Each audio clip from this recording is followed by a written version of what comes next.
You know that feeling? Your cat's sitting right there on the counter watching you eat dinner. Those eyes. That little meow. And you think, just a tiny taste.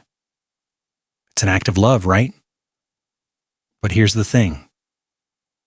Some of the foods sitting on your table right now are slowly damaging your cat's organs. And the worst part, you have no idea it's happening. Some cats don't show any signs until it's too late. Today, we're looking at 7 everyday foods hiding in your kitchen that are poisoning your cat.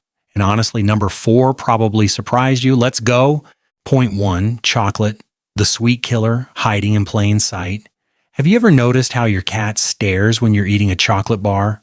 You'd think they'd be interested because they smell something, right? But here's what's actually happening. Your cat has no taste receptors for sweetness. They can't even enjoy chocolate the way you do. So why would you give it to them? Most people think the little chocolate is fine. It's just a treat. Cats don't eat much anyway. But that's where everything falls apart. Chocolate contains 2 substances called theobromine and caffeine, compounds called methylxanthines. These are stimulants. They hit your cat's nervous system hard. We're talking vomiting, tremors, irregular heartbeat, seizures. The darker the chocolate, the worse it gets. Baking chocolate and cocoa powder, those are the killers. Even small amounts can trigger a heart attack. The truth that gets me is this. Your cat doesn't want chocolate. You're giving it to them. And their tiny body can't process what you're doing. Think about that. A cat's heart wasn't designed to handle those stimulants. It's not an overreaction when your vet freaks out. It's exactly the right reaction. Point 2, onion and garlic, the invisible assassin in your seasoning. Here's a question. How much of your dinner actually came pre-seasoned? You probably don't even think about it. Onion powder in your rub, garlic in your sauce, dehydrated pieces in your soup. It's everywhere. Most people think, oh, as long as it's not a whole clove, it's fine. But that assumption is killing your cat. Onions, garlic, leeks, chives, they all contain sulfur compounds that specifically attack your cat's red blood cells. The cells break down faster than normal. And what happens then? Anemia. Serious, life-threatening anemia. The terrifying part, it doesn't matter if it's raw, cooked, powdered, or dehydrated. All forms are toxic. And get this. The most insidious part is that some onion powder is hiding in baby food. Not cat baby food, human baby food.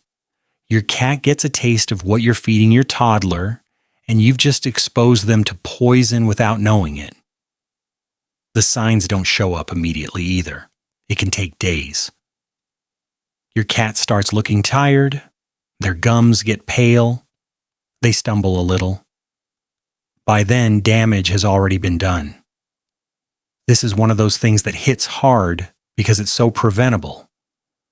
1 ingredient check, 1 decision. That's it. Point 3, grapes and raisins. The fruit that breaks kidneys. Let's talk about something that sounds innocent. Grapes, raisins. They're sitting in a bowl on your table. Your cat knocks one off. Maybe she eats it. You think nothing of it. Everyone assumes that because grapes are natural and healthy for humans, they must be fine for cats. Natural equals safe, right? Not even close, not even in the same universe. Here's what science has found. Even a tiny amount, we're talking a single grape or a few raisins, can trigger kidney failure in cats. Not over time, not if they eat a lot. We're talking hours. Sometimes within 12 hours. Your cat's kidneys can start shutting down. The research suggests it's tartaric acid doing the damage. But honestly, we still don't fully understand why. And that's what makes it more dangerous. The worst part is this. A cat showing early signs of kidney failure looks almost normal. They might drink a little more water. use the litter box a bit more. By the time symptoms are obvious, their kidneys are already in serious decline. And once kidney failure starts, it's often a downhill battle. This is one of the biggest reasons emergency vets talk about prevention, because there's no cure once the damage starts. It's only management. It's only slowing the inevitable. Don't let that be your cat. And hey, if this is hitting different right now, if you're realizing there's stuff in your kitchen you never thought twice about, that's the whole point. Hit that like button. Subscribe so you catch the ones you might actually be missing. Because your cat depends on you knowing this stuff, these videos reach the people who actually care enough to learn. Point 4. Raw eggs and raw meat, the natural trap. There's this whole movement now. Raw diets, ancestral feeding. The idea that cats are hunters, so they should eat raw. It's natural, people say. Cats hunt in the wild. But here's what people miss. Wild cats hunt freshly killed prey. Not something that's been sitting in your freezer for 3 weeks and then thawed on the counter. That's a completely different thing. Raw eggs contain an enzyme called avidin. What does that do? It blocks your cat's ability to absorb biotin. That's a B vitamin. Lose biotin and your cat's skin starts breaking down. Their coat gets rough. Their hair falls out. You'll see it. Flaky, irritated skin, but that's not even the main problem. Raw meat and raw eggs carry bacteria. Salmonella, E. coli, Campylobacter. Your cat's stomach acid is stronger than ours, sure, but it's not strong enough to kill everything. And when your cat gets sick from food poisoning, they get really sick. Vomiting, diarrhea, lethargy. And here's the thing. Your cat can also shed those bacteria. They can contaminate your home and they can infect you. People romanticize the raw diet because it sounds primal, sounds right. But the reality is messier and more dangerous than the marketing. Your cat doesn't need raw meat to be healthy. They need clean, properly prepared food. That's it. Point 5, alcohol. Even in your desserts. This one seems obvious, right? You're not giving your cat wine. You're not letting them lick a beer can. So we're safe. Except you're not thinking about everything else. Alcohol isn't just in drinks. It's in some desserts. It's in some sauces. It's in some medications. And here's the critical part. Your cat doesn't need much.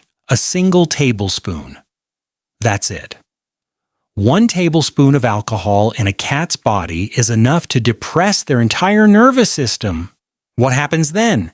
Your cat gets disoriented, weak. They have trouble breathing. Their heart rate drops. Seizures can happen. Coma can happen. Death can happen. But there's another sneaky version of this that most people don't know about. Yeast dough. Raw bread dough before it rises.